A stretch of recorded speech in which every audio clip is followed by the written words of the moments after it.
Hello, welcome to the race report. Haven't done one of these for a while. Jumping straight back in, if you want to know what's been going on, check the Instagram. We don't have the time to explain it on a YouTube video. It's been a few long months. Last race, obviously, in May for Byron Try. Had all that thing go on. Great race, been great training. Been sick quite a lot. Taken on an extra 3 jobs. Yeah, I'm working up here 3 days a week, 3 afternoons a week. I'm working as a Rackley learn to swim instructor, and I've also taken on a job at Movement Tweed throughout the days as well. So plenty going on, plenty happening, as well as bounce some weekdays and weekends, and the market shift on a Sunday too. So hectic, busy times, and that kind of leads us to race week. Really, there's not too much more to explain. I've got Crook just about every 4 weeks over the off season. Had some great training, great sessions, feeling really good. But race week, I took on an extra 15 hours of swim coaching because I don't know. I wanted the money so that I can afford the races I've got coming up. Yeah, really excited for them all. So a lot of work race week and deloading training, and I didn't find I felt that freshness because the last time I was racing, I couldn't find work, and this time I've got so much work. I'm overworked, under-recovered, but we're rolling with it. I got what I kind of asked for, I guess, and I came into race week, I'm not sure if you can hear the nasaliness, but feeling a little bit of a something, like a throaty nasal thing. I don't know if it's the extra 15 hours in the chlorine, or with the kids, or just overtrained and super fatigued. I'm not sure what the go was, but looking at my ring data from race week, heart rate variability was quite low and resting heart rate was quite high, so the body was fighting something or trying to recover from something. And then if you look at my heart rate data on the run, I know I can push myself, but I don't think I was going that hard. I would have said 170 to 180 heart rate, not over 200. Got up Saturday, spent all day out because I slept in a little bit, went out to Cafe V and had this amazing breakfast. Met Noah there, who I've never met before. He's a fellow vegan athlete, legendary dude. I was planning on riding into Mooloolaba with him and then meeting Michaela at a coffee shop and doing a TLR race wheel photo shoot, but I had a slow leak in my race wheel. Had a problem with the valve adapter, and that was the leak, so I went to replace the tube and adapter, and then I was at the TLR race meet by then because we drove down, and I was running late for the photo shoot that I was like the main pro guy for, which wasn't looking great. Then I snapped the valve extender inside the wheel, and so I'm spinning the wheel and it's going tick, tick, tick, tick, tick, tick, and everyone's just like, oh my god, this guy, are you kidding? And I was like, don't worry. So eventually one of the other guys, James, legend, hooked me up with his 80mm stem on his replacement tube, put it in my 70mm front tyre. Good enough to get me through. I still have it in there actually now, the valve extender, so it's still there. One day I'll get it out before the next race, hopefully, which will be Moreton Long Course. And we did the ride, we did the shoot, it was great. Tom was shooting, Skip Sterling on Instagram. I was calling him Skip all day. I'm pretty sure he introduced himself as Skip though, so I wasn't that weird guy from Instagram that knew his handle, not his actual name, thankfully. But that was really cool. He was like out the top of the Mercedes filming, it was mad. Shout out to James to organising that for TLR. I'm sure they'll appreciate it, and the rest of the guys will appreciate some extra footage to chuck on the gram. Then I had to race register and bike rack. I was so exhausted, fatigued, tired, heat by this time. Saturday was so hot, it was like summer but without the humidity, so it was nice. After a few really cold days, like 6-7 hour swim coaching in pool sessions, so the body was after some warmth. We got it. And then I had a big oak berry and felt refreshed. Came back to our little tree cottage and did some yoga, some rolling, some stretching, some breath work, recovery, had a magnesium bath, had dinner, chilled out, relaxed, and it was really nice. Next morning, up at 3:30 in the morning. Fun times. And checked out of the treehouse. So we spent probably 4 hours awake at this treehouse and maybe 2 hours during the daytime at the treehouse. Which is a shame because it was so beautiful and we paid so much for it, but it is what it is, and hopefully we'll get back there sometime soon. Got out, packed, everything. Felt pretty good for the race. A little nervous, I guess, a little bit of nerves. Obviously, my body fighting something. I wasn't sure what I would have in the tank. And I wasn't sure if I should race or actually enjoy the treehouse. But I was like, well, I just paid to enter and I've got all this stuff to race. So I'll race and I'll just see how it goes. Just hang on as long as I can and go from there. Got down, got a prime park right next to the toilet block. It's maybe 800 meters from transition. So I got to park, go to the toilet, head up to transition. Then I managed to score a toilet straight away. I didn't even have to line up. There was one person in front of me. Went to the toilet, got my transition set up, borrowed Sam Benton's pump. Thanks so much, Sam. He was in a rush to go to the toilet, so hopefully he was able to cleanse his bowels and everything wasn't too stressed. I was able to put his bike pump away for him because he was like, you can use it, just make sure you put it away for me, because he had to go poo. Can't relate. And then yeah, got everything ready. I was like, oh sweet, like I've actually got time for once. Like every other time I'm running short on time to get it all done because transition opens 4:45 and I start at 6. I got minimal time to get my bike ready, me ready, swim, all this stuff going on. I clean my bag out of all the stuff that I need to put in transition, and then I realize there's no wetsuit in my bag. Sick, forgot my wetsuit. Luckily it was in the car that was only 800 meters away. So that was my warm-up run, a very stressful, trying to keep a calm run to the car to grab my wetsuit. Then I went to the toilet that was parked next to again, thankfully. So that was the 5th toilet stop for the morning. So only 5 poos, it was great. Got a message from a friend to say, lower your fiber intake. And I was like, how do you do that as a vegan? And pretty much not spaghetti. So I just had a Garden of Vegan jungle curry and that worked really well. High protein, good flavour, sweated it out because it's a bit of a kick and I sweat heavily with spice. And then ran back, got my wetsuit on, was in like a state of panic and rush and everything, not thinking clearly. Run down to the beach, gave Michaela my bag to put in the bag drop area so she didn't have to carry like this 6 kilo bag around for 4 hours. Realised my ankle timing chip is still in the bag, run back up the beach, see Michaela just about to put the bag on the hook. I'm like, Mickey, I need my timing chip. And she's like, oh my God, you're a mess. And like just like, get it, grab it, go. Gave her a quick hug and cuddle and then ran back down with my timing chip, hoping I didn't forget anything again. But it was all good, it was sweet. I ran straight back down to the sand, moving in and out people. Sorry to anyone who I bumped inappropriately or pissed off. I was in a rush and your race was starting 15 minutes after me, so you have time, I don't. I ran down onto the beach and then swam back up as my swim warm-up, run back out in the starting pen, and because I was late, I didn't get a prime spot in the starting pen, which is a bit of a cook-up because you want to be good on the start line and not in a bad position. Here's why you don't want to be in a bad position. I got in, I squished in between a couple of athletes, there wasn't much room, and I was like, oh fuck, I'm going to do this. And then the siren goes and I get to take off and I got 2 elbows.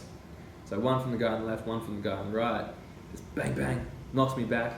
And I think it's Rick, only man in a non-sleeve in a wetsuit. So and you can see right here in the video that the person without sleeves on the wetsuit pushes me quite firmly in the back. Which I have no issues about at all. I was in front of him, he had nowhere to go other than everywhere around me, so he's decided to two-hand shove me in the back, which helped actually. I was able to get balance and get the speed. I had a couple of people message me after and be like, how was it, mate? And I was like, I got in his way. Like, you should have seen what happened after that in the swim with kicks and heads and pushing under, pulling back. It was horrendous around that first buoy, especially because I didn't get a good start and I was trying to make sure I didn't get dropped. Spent the rest of the swim just surging, going between swim buoys. It would stretch out and then hit the swim buoy and it'd be like 4 people wide, and then I'd just shoot behind because I was at the back of the pack the whole time. Just cut in, get a good line to the next turn buoy, cut in, and then I was just like digging so deep mentally, physically to stay on, making sure I had a nice long stroke, kicking hard, breathing well. trying to calm myself down while staying high energy. Come out of the water with the front pack, maybe 15 to 20 of us, I'm not sure. Here's a video of it. I come out last in this pack. Not a great position. Definitely a spot you want to nail transition for. Which I did. I fucking nailed it. It was good. It was such a good transition. May have been the fastest transition of the race. I come in, got my wetsuit down, I've already lapped my watch, taken my goggles off, ready to go. I run past a couple athletes up the sand and stairs, run straight to the bike. Sam Benton stops about 4 bikes early and I slap him on the bum. I'm like, get going, buddy. To like this long time pro athlete. And I get to my bike, rip the wetsuit down past my knees, just bang, bang, kick the wetsuit off. Thankfully the low wetsuits are great to swim in, great to get off as well. Easy to get on too, which saves me time in the morning, saves me time in transition, saves me time in the swim. 80 days. Got my helmet on after 2 clicks and I was watching the guys run out, trying not to stress or panic and just be like, concentrate, be in the moment, do your thing. Got it, ran off, heard the tick tick tick of my little thing in the wheel, and then as soon as I got over 15k an hour it stopped. We're out, it was like 4 of us and there's a group up the road and I was like, oh, we gotta get him. But I remember the last 2 times I've done Southern Coast, I just cooked it too hard on that first climb and then just legs were shot. So I think Reedy came past, someone else came past, and I knew they were all good bikers and I was like, yeah, no, we should catch, but also the front pack is solid riders. From there, it was pretty much, I pulled 1 or 2 turns on the front and quite a few turns in the front 4. And then about 20 Ks in, Hamish, Sam, Mike, a couple of the other guys came past. And I was like, oh sweet, I know these guys don't pull turns. I won't name who I was thinking, but there was 2 guys who I know won't pull turns. And to my knowledge, they didn't. So I have no issues there. One of them also asked me after the race, he's like, did you get a penalty? And I was like, no, I just almost got dropped like 10 times. And he goes, oh, I don't know how you didn't get a penalty. And I was like, if you got an issue with me sitting behind you, maybe you should pull a turn, pull off, and then I'll pull a turn after you, instead of you just allowing everyone to pull turns in front of you. Just a thought, like I have no issue. Hopefully you have no issue. It's all part of it. Like obviously the bike cooked me a little bit because we sat on 44k an hour, just surgy though, because it's quite a soft rolling highway, and it was like, up the hill, we would all like bunch up, kind of get within that draft distance and then like spread back out. And I was having chats to the motorbike people as it was happening. I was like, oh, it's fucking surgy today. Like, thanks for allowing us to have that, like, not penalise us straight away as soon as we accidentally entered. And they could see what was happening and we were having jokes. And they were like, I just go to the front and control it. And I was like, I'm struggling to hang on, like, just pushing.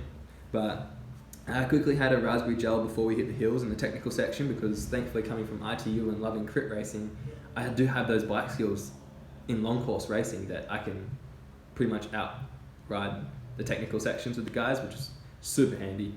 Popping gel while taking corners, finish that, have a swig of water before we hit the hill, go to climb with the guys, onto the straights, and then just hanging on for dear life after that, trying not to get dropped too much, doing all my biggies. But it was a hard ride, it was a good ride, average 270 power. Watts for power. First time on the power meter, thanks for Noah and 99 Bikes for that hook up there, and felt really strong. I was really happy with my ride. So I had that raspberry gel at the start of the bike. 20 Ks I had a choc banana Cliff Bar, 40 Ks I had a chocolate gel, 60 Ks I had another choc banana Cliff Bar, 80 Ks I had a mocha gel, it's got 15 milligrams of caffeine in it, and before the race I had a choc mint Cliff Bar, which has 25 milligram of caffeine. And when I first got up, I had a choc brownie Cliff Bar. So I've had 4 Cliff Bars and 3 gels by this stage, as well as a Trail Brew electrolyte, probably 700 mils. And at about, I'm gonna say 60k on the bike. So on that second lap, we passed an aid station and Johan and I grabbed a drink and then were able to just attack to get back on the bunch. And then on the way back at maybe like 70 Ks or whatever, the second time we come past that station, a couple of the other guys grabbed drink bottles as I was like just hanging on, getting dropped. So that helped me get back on. And then we hit the hill and it surged and it like stopped and then it surged again. But I got caught behind a bunch of like other athletes. So I missed it, just not paying attention properly, missed the attack. Spent the next 10 Ks up over the climbs, down that back bit, back to that straight. trying to catch back up to the guys up front because I just worked for 80 kilometers to hang on. I'm not going to get dropped on this last bit. Just the hardest 10k bike effort of my life, but it's exactly what I've been training for. I've been pulling 14-minute and 14-kilometer bike efforts to prep for this. So I felt really good. I finally got back on thanks to the technical sections. So I came down through these corners just way too fast, going out wide, coming straight back into the inside, like hitting my pedals twice, hitting the railing twice. Just maniac coming through these corners, like ridiculous. But I got there, I got right back on the back of Sam's wheel just as we entered or dismounted the bike. I was able to lap my ride on my watch, do the transition, and I think a couple guys ran without socks and a couple did with socks. So those, myself included, that did socks, I was able to come out in front of, and the guys who were at the front of the pack who may or may not have done socks, they got away, unfortunately. It would have been sick to start the run with the bunch I just rode with, but just my lack of awareness, positioning, just stuffed that up. So that's a little takeaway for me I want to improve on. And then straight away, as soon as I entered the run, I was like, look, bike, you can get a good advantage for sitting on and pushing yourself, but running, it's your own race at that stage, and I'm not going to try and burn my bickies to catch up to guys to then bonk at 8k into the run, which has happened lots of times. I've run more than 10k race, and pretty much happens in Olympic distance. I bonk at 8k. But I was like, no, it's my race, just run strong, run to the tempo you've been training, and I felt good. I think I was sitting on 340s for the first 10Ks. And I was like, yep, this is good, just keep this pace. The guys up front have gone too hard, they'll slow down. They didn't. I slowed down.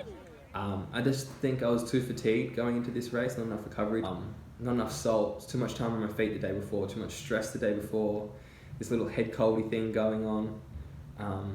Just the little tiny things that may have impacted it. Just first race of the season, not quite race fit yet. All those little things just ticking away may have affected the second half of my run, but I turned that last turnaround with like 5k to go and was literally like, oh, like my hip flexors and glute meats, I swear, are about to break through my tri-suit, just like doing these ones. And I had Eddie pass me right just before then. I tried to keep up with Eddie, and then I had Hamish and a European athlete pass me in like the last 3Ks. I had nothing, which is such a shame to lose that position I had. I think I would have crossed the line 15th. I thought I was 15th, but apparently I was 19th. But I'll take that. I crossed the line in 3 hours 45, which is a massive PB of 16 minutes. But great, just perfect conditions. Like, couldn't have asked for a better day. Stoked to hang on the guys, average 44, ride just under 2 hours for the bike. Have the third fastest bike split on Strava, so check me out on Strava. Give me kudos on that. Third fastest for the sunny Coast Ironman bike course, half Ironman. Behind Jack and Mitch, who were in the front pack, and front pack actually rode quicker than the chase pack. Probably because half of us weren't pulling turns, self included, but that is what it is. And pulled up pretty tight after the race. Headed back that night, back to work this morning, done some yoga, a little bit of breath work, about to do some recovery with all the recovery tools here in the gym, and then gym coaching for the Arvo. But I'm really happy with my race. Saying I'm 19th doesn't feel like as good as I feel about myself, so I'm not worried about positioning. I'm just like stoked that I swam at 1:10 pace and was in the pack. I rode at 44k an hour for 90Ks, which is a PB for every single bike effort ever. I don't hold that. Thankfully I was with the pack and that helped a lot. So I was under 2 hours on the bike, and then I ran at 3:53. I think it was like 1:21. I wanted a 1:18. I actually was like, I reckon I could do a 1:12, and was kind of expecting 1:15, but I think I just pushed it too hard on the bike to stay with the guys and just wasn't recovered and prepared enough. So I've got Moreton Bay in 4 weeks' time. Then 2 weeks after that I have Noosa, and 2 weeks after that St Kilda. So by the time St Kilda comes, I think I'll have that race, like match fitness, to be able to then run well off the bike after Moreton being a semi-long course, 260-16. That'll be a good speed long course, and then Noosa being Olympic distance, good speed session, and then back into a half 2 weeks after. I should have a lot of good speed endurance in my legs, hopefully. And I'll see where I go from there. And I'll see you in 4 weeks if I don't see you on my Instagram or in person before then.